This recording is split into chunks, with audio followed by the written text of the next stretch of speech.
Как часто вы просто заходили в Escape the Backrooms, нажимали сетевая игра, просто чтобы поиграть с рандомами, и видели обычные лобби, ничем не примечательные. И вдруг хренак! Лобби на, черт возьми, 999 миллионов 999 тысяч 999 игроков. У вас в голове лишь один вопрос. Как? Зачем так много? И почему там всего лишь один игрок? Так, ну, во-первых, это правильно называть не лобби, а сервер. Во-вторых, там сейчас не один игрок, а 0. Просто это баг отображения, так как сервер находится в состоянии рестарта. И в-третьих, вы узнаете в конце этого ролика. Сегодня я научу вас, как создавать такие же сервера, как их модерировать, как не просрать мнение игроков о вас и как понять, что вы ничтожество для багов. Приятного просмотра. Все, я сделал.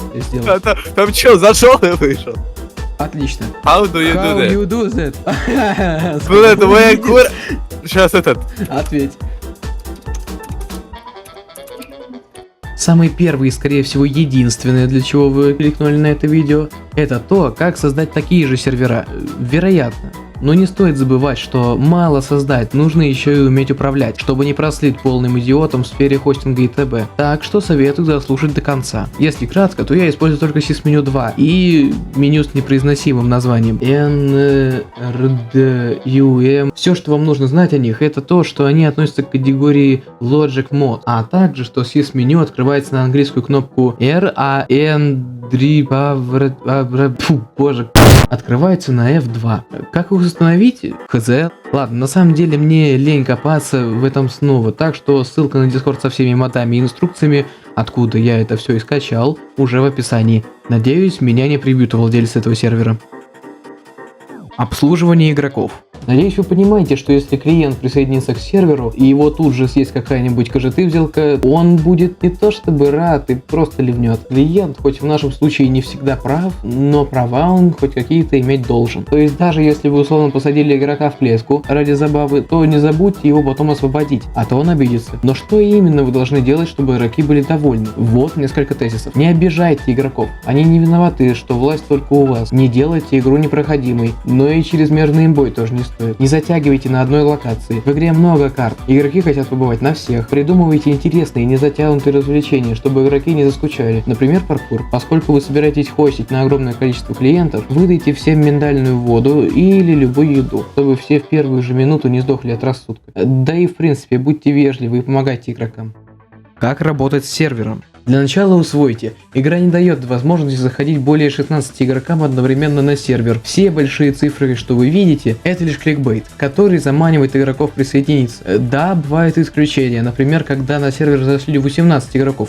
Но опять-таки это исключение, а не норма. Но как все-таки сделать такое типа большое количество игроков? Заходите в ETB, запускаете Universal Unreal Unlocker. О боже, я из Англии. Ссылка на него в описании. Выбираете в процессах Backrooms Win64 Shipping Exia. Далее создаете или заходите в одиночную игру. Открываете sysmenu, напоминаю, это английская R. Во вкладке Multiplayer вводите количество игроков. Потом нажимаете Set Max Player Slider Limit. Смело выходите из одиночки и создаете сервер. Должно сработать.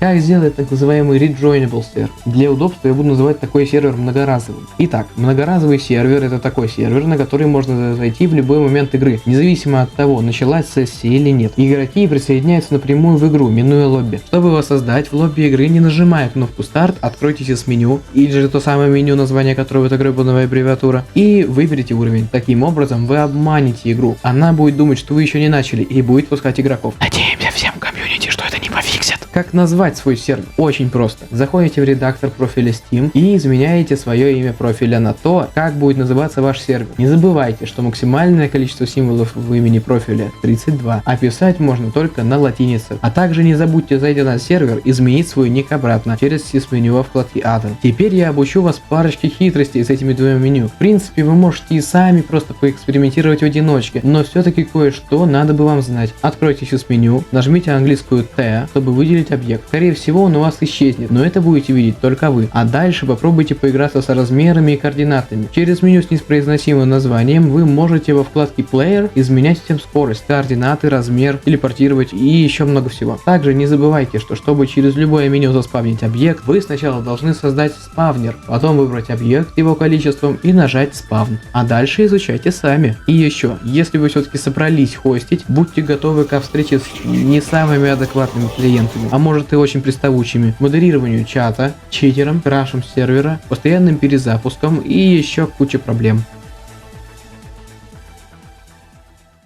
Надеюсь, я вас не отговорил хостить, ведь хороших серверов реально мало, если не сказать, что их нет, а хороших админов и того меньше, одни изверги и эгоисты. Надеюсь, вы будете хорошим админом, вежливым, нам таких не хватает. На этом все. Уважайте своих клиентов, не пугайтесь багов и хостите умно. Всем желаю хорошо провести время, пока.